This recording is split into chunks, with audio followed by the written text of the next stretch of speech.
With so much need in the world and so many innovative ideas, how do you fund the good? We started with a dream to create unprecedented impact by investing in what makes the true difference: people. The world needs positive force leaders today more than we have ever needed them. Our goal? Supercharge entrepreneurs with the biggest, boldest solutions for how to change the world. Investing in leaders who envision a better future. We can store this electricity in the 12-voltage battery. And who tackle the most pressing social issues of our time. Because we know one person with one idea, backed by coaching and capital, produces exponential results, expanding possibility for everyone. We have connected thousands of kids. At the Global Good Fund, we provide the network, training, and the financial resources our entrepreneurs need to grow. We join forces with their missions to create opportunity, community, and equity. It's truly giving new life to our business. Ultimately building a more sustainable and just world. As these entrepreneurs reach their potential, their impact is multiplied. We've served over 20,000 patients, creating a ripple effect of change that touches the lives of millions of people around the planet. This is how we create a new future. Now is the time. The good starts here.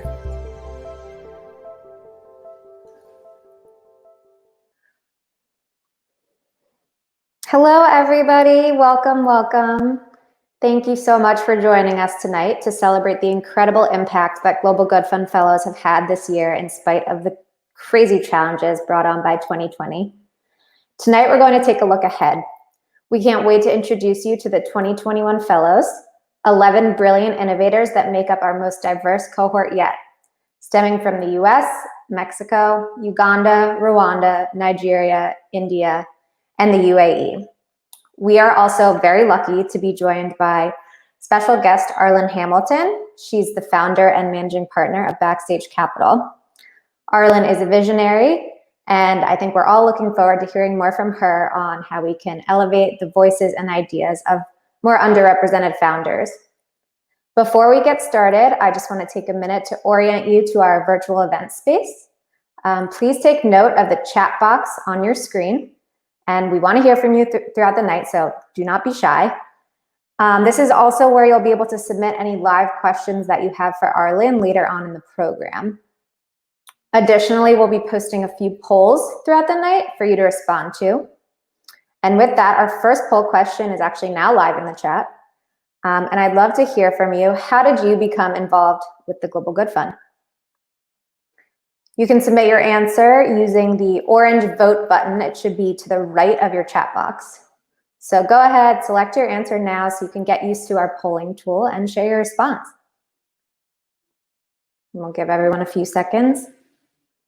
I know we have people here tonight from all over the world, so we would love to know how you're connected to us.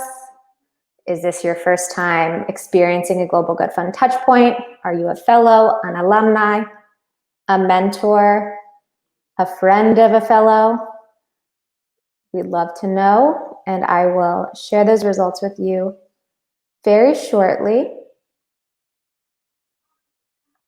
We're going to give you about another 30 seconds. I know a lot of answers are rolling in.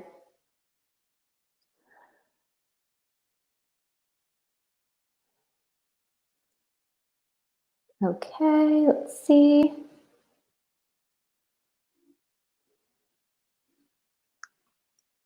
Hopefully everyone's becoming familiar with the tool now.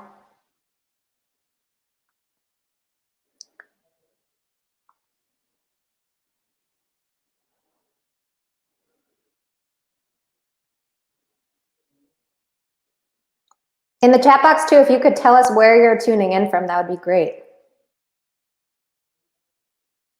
Okay, it looks like we're ready with the poll results. Let's see.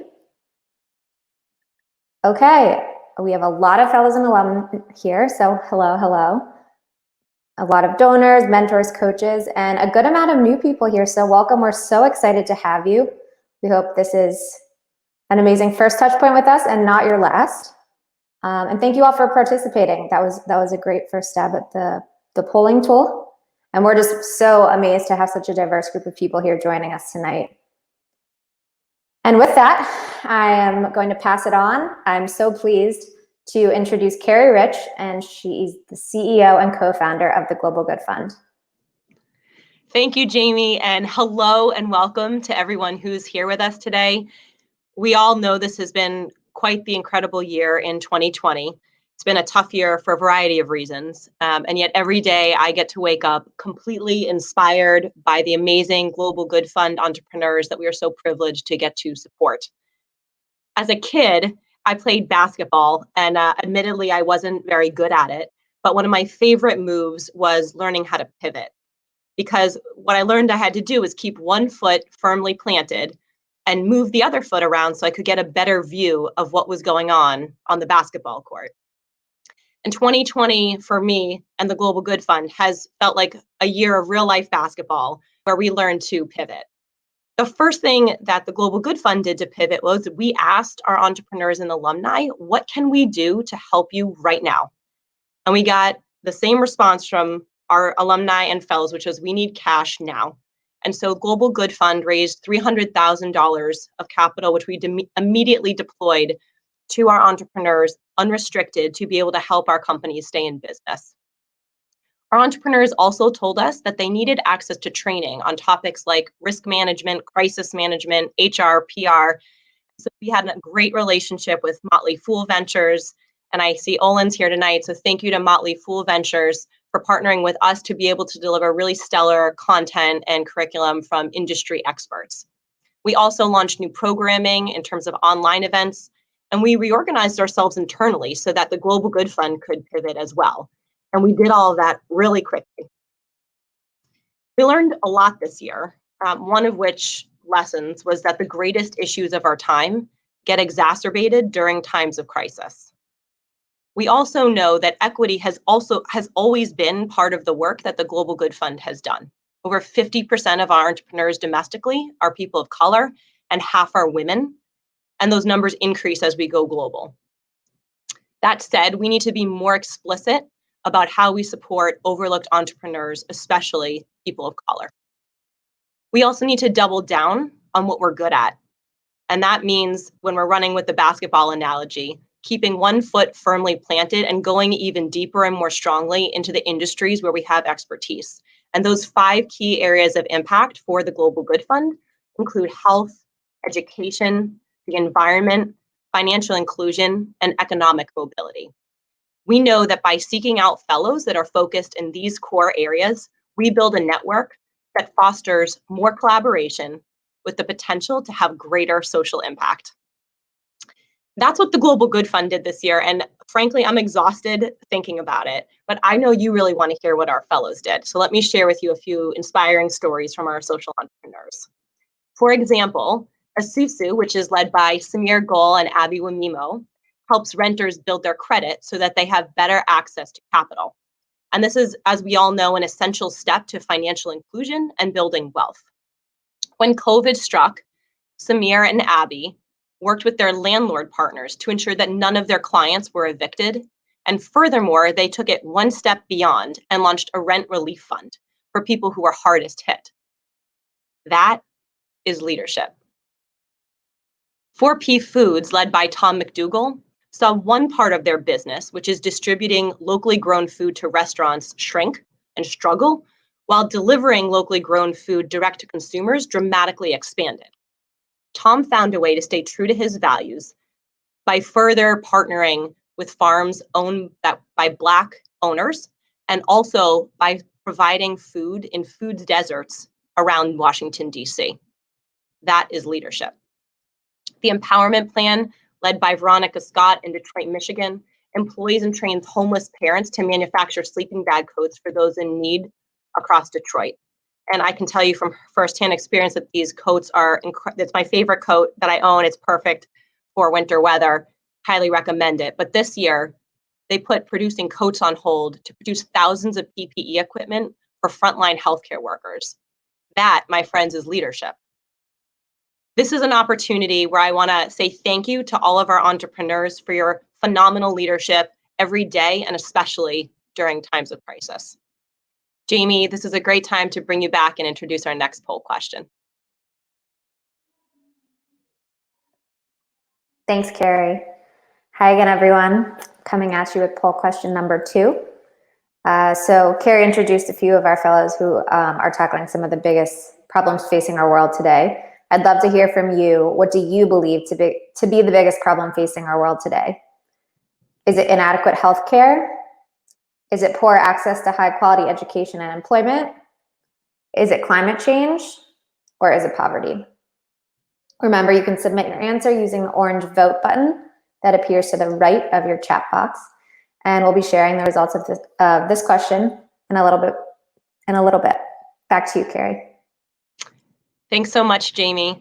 And while we wait for the poll results, I am very excited to introduce to you 2 of our current Global Good Fund Fellows. I want you to hear directly from these brilliant innovators. So Rebecca, welcome. Hola, Julio. Thank you so much, both of you, for joining us tonight. Hey, Carrie. I am sure that the audience would love to know more about you, who you are, and a bit about your businesses. So let's kick this off with some short introductions. Rebecca, will you get us started? Hey, everyone. My name is Rebecca. I am the founder and CEO of Root Studio. We seek to reverse cultural appropriation to celebration by working with indigenous communities around the world and creating IP from their heritage arts and licensing that into retail, fashion, and other markets. We work across over 2,200 artists, primarily in India and China. And we work across outdoor retail, fashion, and other industries. That's terrific, Rebecca. Julio, we'd love to hear from you too, more about you and your company, Mi Bolsillo. For sure. Thank you, Carrie. My name is Julio. I'm one of the co-founders of Mi Bolsillo, a mobile app that promotes the financial services that the individuals, micro and small business owners in Latin America need, a quarter of which during this pandemic context has lost their jobs or had to close their companies. We're currently working in Peru, in Brazil, and Guatemala, and I'm excited to be opening our company in Mexico and Chile at the beginning of next year. Amazing. Both of you have been able to survive and thrive during COVID. So could you each tell us how you've pivoted during this global pandemic? Yeah, I can start. When 2020 hit, one of the industries that were vulnerable to collapsing, and it did to some extent, was fashion and retail. And I think the industry as a whole had to really reckon with the amount of environmental waste, the amount of social marketing but not lived values that it generates.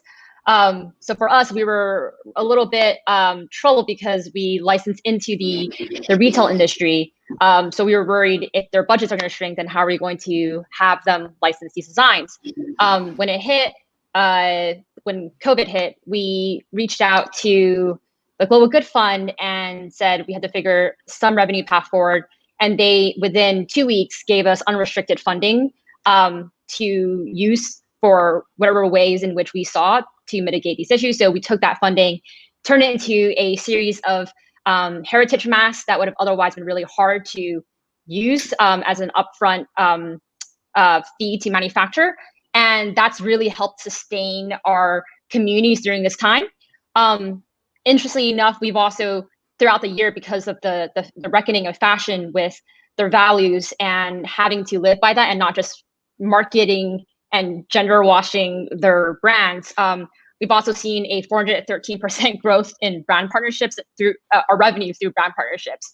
So 2020 has been a really, really interesting year for us, and we're really excited for what the future holds.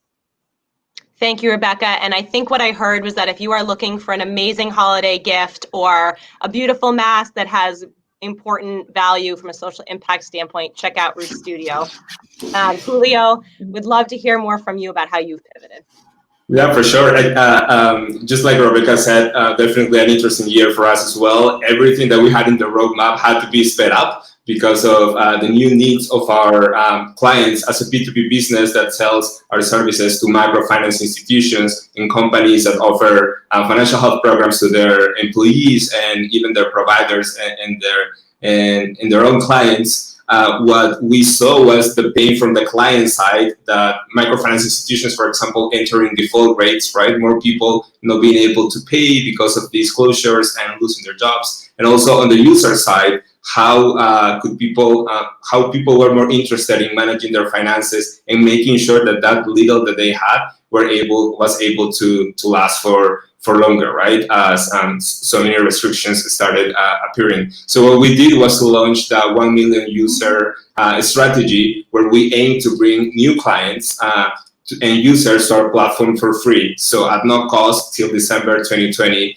And that has helped us reach one of our goals, to reach 250,000 active users in the platform by the end of this year. So we're excited to say that. And of course, thanks to the Global Good Fund that play a good part in these efforts in sharing some funding for us to keep up with this strategy, and looking forward to onboard those new partners that came during the pandemic period as paying clients next year.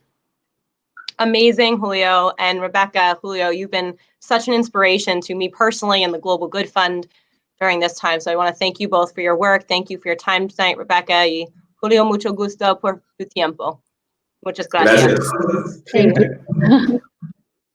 All right, Jamie, that was my bad attempt at Spanish, but I've been practicing. And Rebecca and Julio, thank you again. Jamie, let's hear our poll results. Thanks, Carrie. I thought you did a pretty good job with your Spanish, better than I could have done. So I had asked everyone what you believe to be the biggest social problem facing our world today. And it looks like the majority of people believe that poor access to high quality education and employment is our biggest problem, followed by inadequate healthcare, followed by poverty, followed by climate change. All of the Global Good Fund Fellows and alumni are the people who are dedicated, working relentlessly to tackle some of these biggest social issues of our time. And I think this feels like a really good time to recognize our donors and sponsors who make the work of our fellows possible. Good evening, everyone. My name is Richard Brown, and I am the Vice President of Philanthropy at American Express. American Express has a long and proud history of supporting diverse social entrepreneurs and nonprofit leaders. Our commitment to diversity in the nonprofit sector is why we are so proud to partner with the Global Good Fund to support their LEAP program. Strong leaders lead strong organizations and help grow strong communities. So to the 2020 LEAP participants, Amy Polson, Darren Slack, Edward Yee, Gulkan Yala, and Og Holi Alero, congratulations on your fantastic work and accomplishments over the year. American Express is proud to support you and your important impact.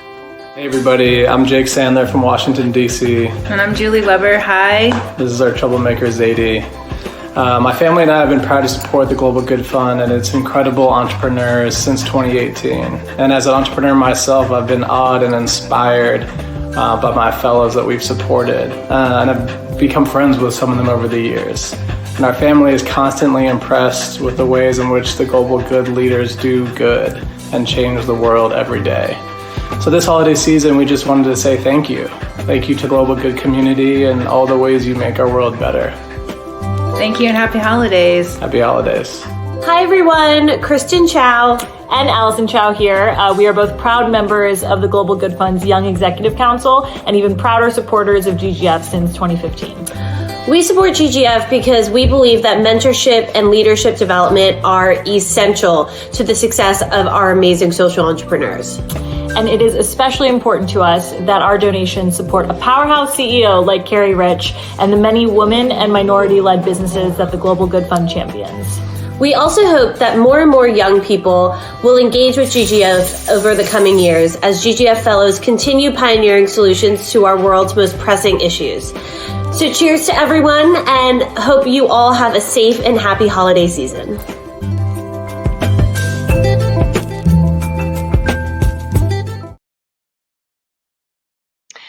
I love our donors. You make it possible, really, for us to accomplish what this organization does over the past year. It's all because of you and the Global Good Fund Network and community. Thank you. You've been incredibly supportive. It's not an easy time to be a nonprofit organization. We all know that.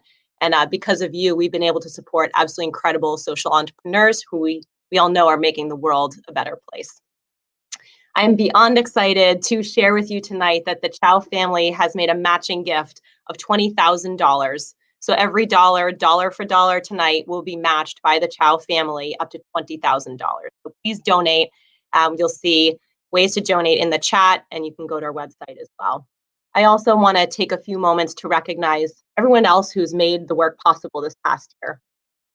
To our business coaches and executive members and executive mentors, thank you. We know your time is not for sale, and you choose to spend it with the Global Good Fund and our Global Good Fund fellows.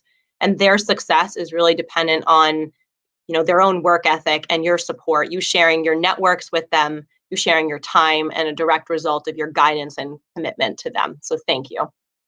To our board of directors and our Young Executives Council, thank you for your leadership, for being a sounding board and being the coaching and mentoring that I need as well. I really wanted to sing happy birthday tonight because our board member, Fred Thompson, it's your birthday, happy birthday, Fred. And I actually practiced singing in front of our whole team, but they pretty much begged me not to sing to you because it just wasn't that pretty a sound. So anyway, Fred, happy birthday. We're thinking of you. Happy birthday from the entire Global Good Fund community. I also want to take a moment to thank our generous sponsors and donors who have supported the Global Good Fund, not only in 2020, but over these past 8 years. Our goal for Fund the Good, and you can check out hashtag Fund the Good, is to raise $400,000 to continue our organization's mission to support high potential entrepreneurs. Your financial contributions make it possible to fund the good and to continue to stay true to our mission, especially during really tough times. It is very exciting for me tonight to get to introduce you our 2021 Global Good Fund Fellows.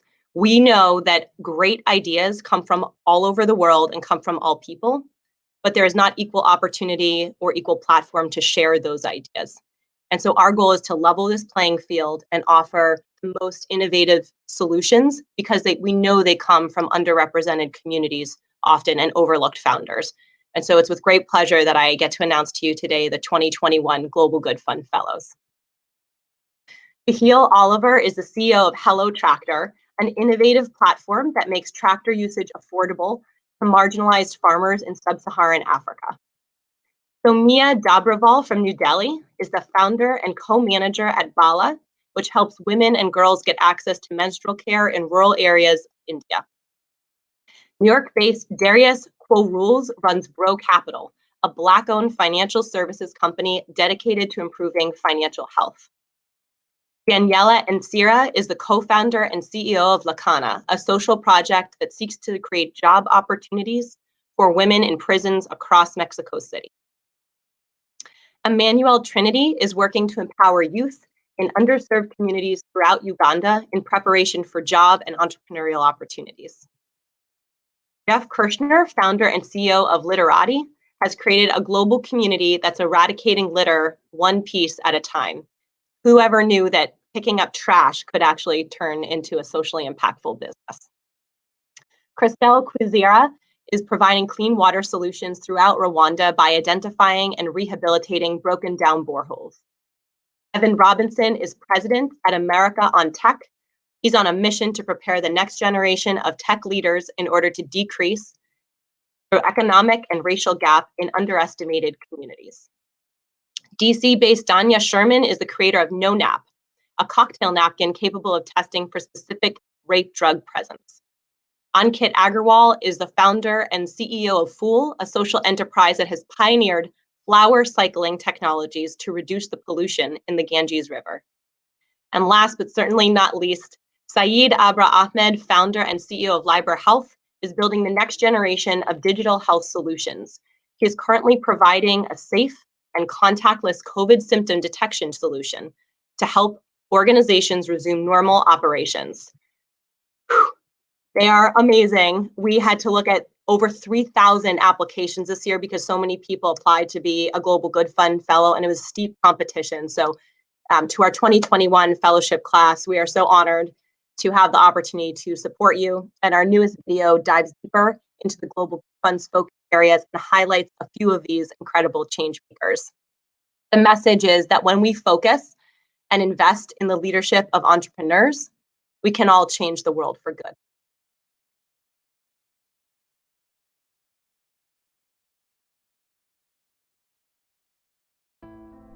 Are you ready to change the world?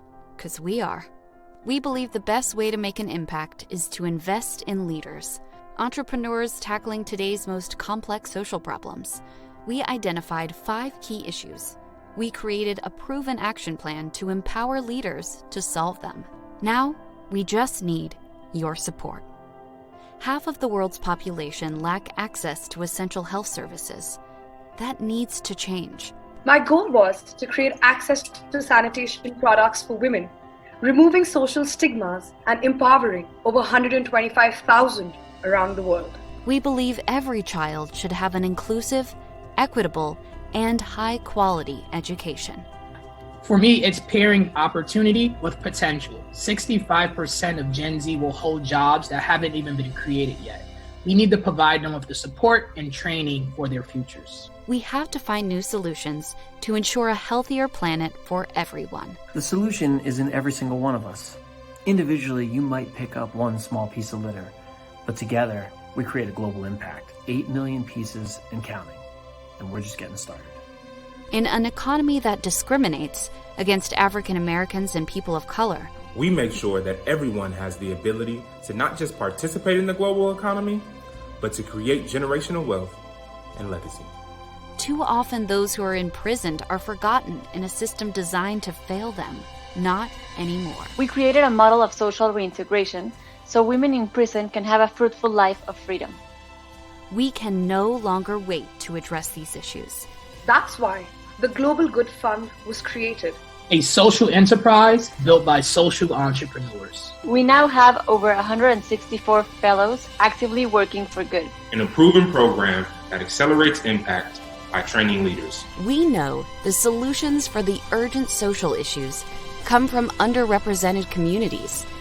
That's why together we can invest in these leaders so we can change the world for good.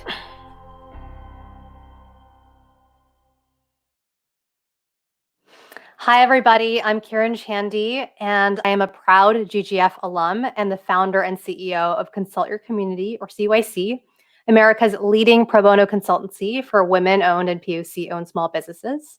This summer, we brought together 2 communities, underestimated entrepreneurs, often overlooked by society due to systemic challenges, and also college students, who are often underestimated for their age. But this summer, during a global pandemic, they were part of America's largest volunteer effort to turn around small businesses. This belief in underestimated talent is so key to GGF's mission and that of our next speaker. I am thrilled to introduce Arlan Hamilton, who's going to be interviewed by Carrie Rich in just a few moments. Arlan founded Backstage Capital, a VC firm, and in her book, It's About Damn Time, she mentions, when you expand people's perception of what's possible, you enable them to think bigger, dream bigger, and achieve more. And she knows this firsthand because when she was homeless, she dreamed of becoming a VC. She set a goal for herself that by 2020, she was going to fund 100 founders, and she achieved that goal 1.5 years early. What a boss. And with that, let's welcome Carrie and Arlan. Take it away, ladies. You know, I could really go for some hot cocoa, I think with some marshmallows and some warm slippers, maybe a cozy blanket, a fire. A fire would be just the trick for our fireside chat with Arlan Hamilton. Yep, there we go. We're rocking the fire. Arlan, I am so excited to get you to talk to you. I've been admiring your work and you for some time, so thank you for making the time to be here with us. Thank you so much for having me, especially with the amazing presentation you just gave. It's so impressive. As is, I believe, I'm no expert, but as is your Spanish. I was very impressed by it. I've been practicing. I have some work too, but I've been practicing. So thanks for bearing with me, everyone. And Arlan, one of the things I admire most about you is your route to getting to where you are is not traditional. You know, you've been self-taught, and I understand that you experienced homelessness at one point in your life. And I'm so curious how your personal journey has shaped your strategy as an investor. Yeah, it was housing and security, and it was more than one point. It was actually throughout my life have experienced that, and then I think started to hit rock bottom closer to mid 30s, and right before I launched Backstage Capital. And when you're looking at different companies from people that are led by people from all different backgrounds, having that background of knowing what it's like to launch a company with no to few resources, know what it's like to have these grand ideas and this big vision for things and have people not really taking you seriously because maybe the way you dress or because maybe you couldn't afford the ticket to that one, conference or something like that. That has set me in a position that allows me to not only look at companies from a fresh perspective and with that in mind, but also relate in those moments with the founders, and especially in those competitive rounds. And so that as a venture capitalist, that's been very helpful. And as someone who wakes up every day wanting to catalyze other people, I'm driven by my past and the idea of making it easier for people in the future. How do you think your presence and your background is received by the entrepreneurs that you invest in? Well, the feedback I get mostly, it's mostly positive. It's mostly there's nobody that I didn't think I'd see the day where someone like you would write a check to me. It's someone like you would be in venture capital to write that check because of many reasons. My background and also my profile and all of those things kind of combined. I'm this enigma in some ways, but at the same time, my goal is to make it so that so many of us feel like this space is for us, whether as an entrepreneur or as someone who is catalyzing entrepreneurs like you are doing, or both. And so the idea of being relatable, I think that's the feedback I get, mostly positive. There are a few people who have a negative vibe to them, but I try to block that out as much as possible. Right. Arlan, I'm curious, given that you're one of the first of your kind, if not the first, in a variety of ways, as you shared, who did you look to for inspiration? I look to the founders, really. And that's not to say that, I want to make it very clear there are so many Black and brown investors before me. There are so many people who kind of trailblazed for me to be able to stand on their shoulders. But when I was looking for someone who reminded me of me in so many different ways, including my having the lack of resources, I couldn't really find someone that I felt I could emulate. And instead, I just said, well, let me look around at the founders who I'm doing this to back. And that became that drum, the beat, the drum sounds of their journey became the rhythm that I walked to. Right. I'm just going to remind our audience, you have already sent in some amazing questions, and we want to hear more of your questions to get to ask Arlan directly. Arlan, we understand that putting capital in the hands of entrepreneurs of color is extremely important and may be the most impactful thing we can do to advance communities of color. Can you comment on the importance of community and camaraderie between the entrepreneurs of color that you support? Yeah, it's a great question, and it's so important. We especially early on put in relatively small amounts of capital when it comes to venture capital, as related to venture capital, and that's huge numbers to me, but it was small numbers relative. So there really had to be much more going on, especially with the things that we could provide. And then organically, what has happened is that so many of the founders that we've invested in more than 150 companies, so maybe 300 or so founders, give or take. That what happened organically was there's this community that was built, this co-op. People every single day work together in our portfolio to help each other and to reach out a hand or make a phone call or give advice. Now, what's even more exciting to me is that I see that really spilling out into the ecosystem. It's so important that we are fighting for the same thing. We can be competitive and we can be, this can be kind of sharky and for profit, but really fighting for the same thing at the end of the day, which is empowering each other, which is making up for a lot of lost time, which is why I call my book It's About Damn Time, where there's a lot of lost time to make up for. And if there's a lot of infighting or a lot of sticking your foot out so that someone trips so you can go faster than them, we're not going to get very far in our lifetimes if we do that. Arlan, you wrote an amazing book, which we are very excited about promoting tonight, and just want to make sure we share that with everyone in the audience. Can you tell us a little bit more about your book? Oh, thank you. Yeah, it's called It's About Damn Time, How to Turn Being Underestimated into Your Greatest Advantage.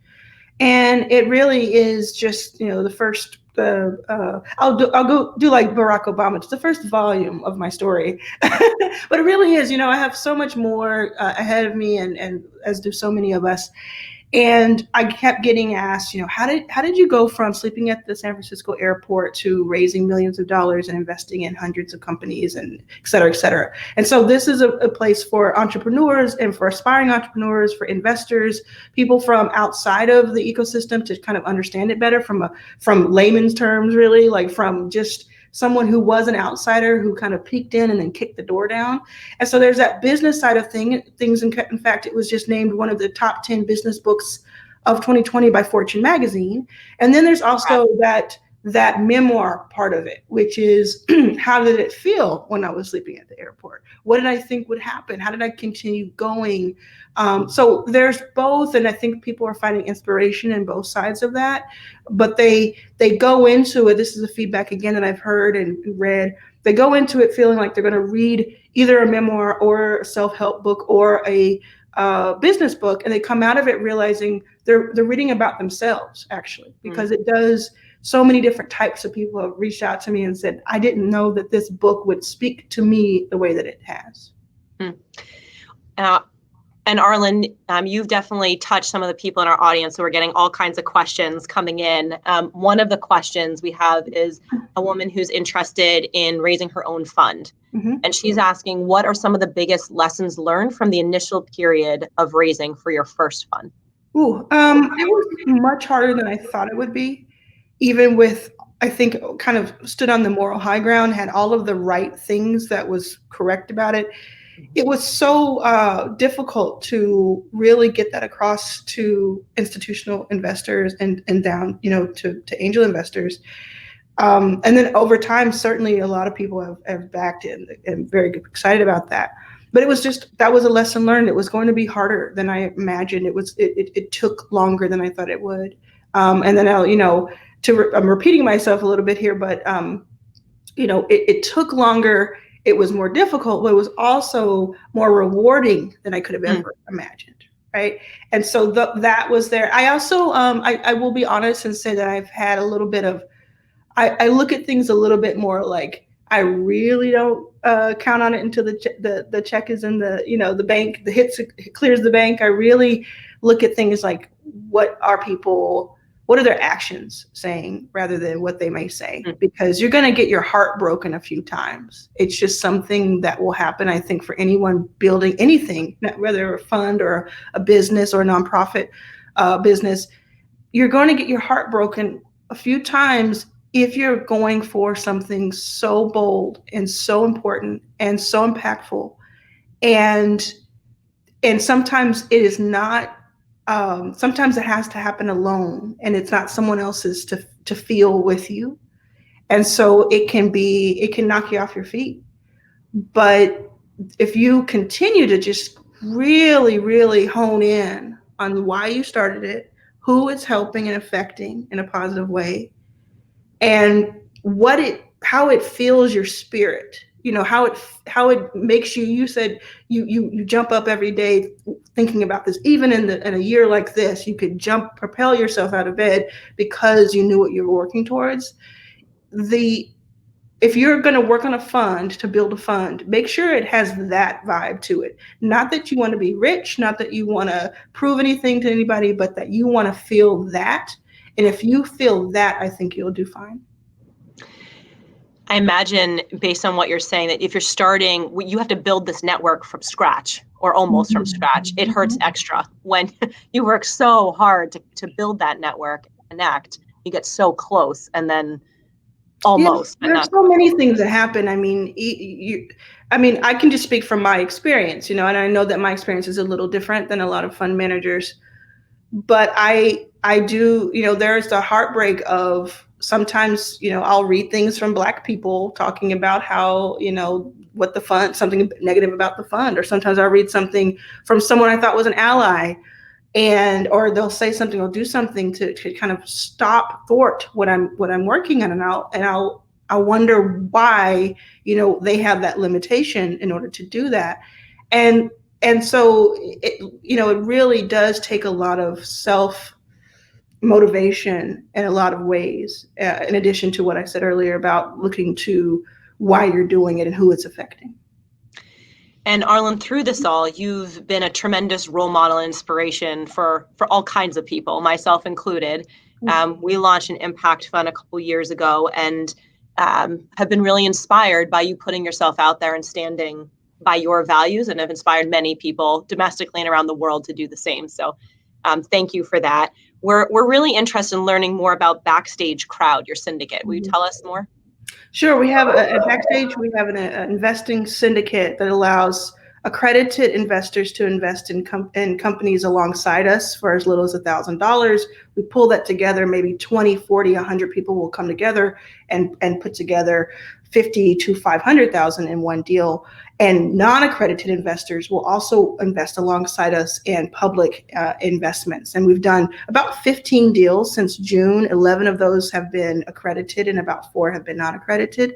And we're only going to get bigger and stronger in 2021. So if you go to backstagecrowd.com, you can sign up and just kind of watch and look at the deals for a while, and jump into it when you jump into the deeper end when you feel comfortable doing so.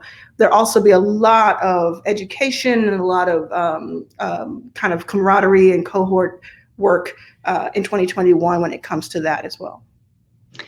Thank you, Arlan. And one last question here. As you look to the future, what should we all be thinking about and doing to build the economy back better and to be more supportive of underrepresented, overlooked founders? What can we all do? Well, I say, be supportive, but also think, I just an hour ago tweeted about a company called Squire that just got $60 million raised in one round, at putting their valuation at $250 million. And I believe 3 years ago, they would have been laughed out of a room because they were working with barbershops, and starting with Black barbershops, 2 Black men. And I said, if you're looking at Black founders still, if anyone's looking at Black founders with any trace amount of pity, you're doing it wrong.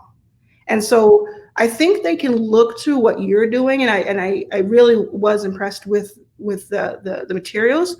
Look at it as more like catalyzing, and what can I do to make more of that happen, rather than how can I, save the world. You're really just giving those people a footing where they didn't have one before, and looking at it as, how does it help the entire ecosystem for that person to do well, including me, including the ally, including the person.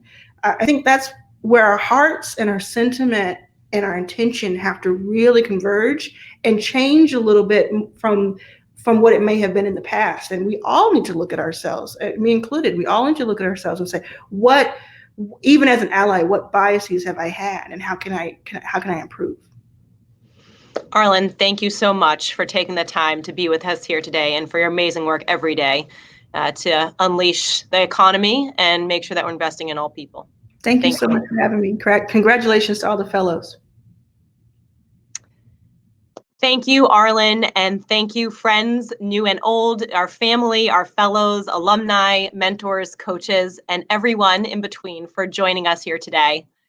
Your support for the Global Good Fund means the world, and especially throughout this unprecedented year, to be able to continue to fulfill our mission to invest in high potential young leaders and their leadership development. It makes the world a better place when we need it most. If you feel inclined, I encourage you to make a contribution toward the brilliant innovators that we are so honored to serve. And thank you to another generous supporter and our board member, Knox Singleton, who also is a co-founder of the Global Good Fund and mentor and friend, and his amazing wife and leader in her own right, Dr. Tracy Fitzsimmons, All donations tonight will be matched, additional dollar for dollar, up to $25,000. So it means $45,000 total matching gifts tonight. The donation link is in the chat box now. Despite the challenges that we've faced in 2020, we are going to continue to work together to fund the good and support amazing social entrepreneurs who have dedicated their lives to making the world a better place today and for generations to come. Cheers to new hopeful beginnings, a happy, healthy holiday season and new year. Thank you, and cheers to creating a world of global good. Bye.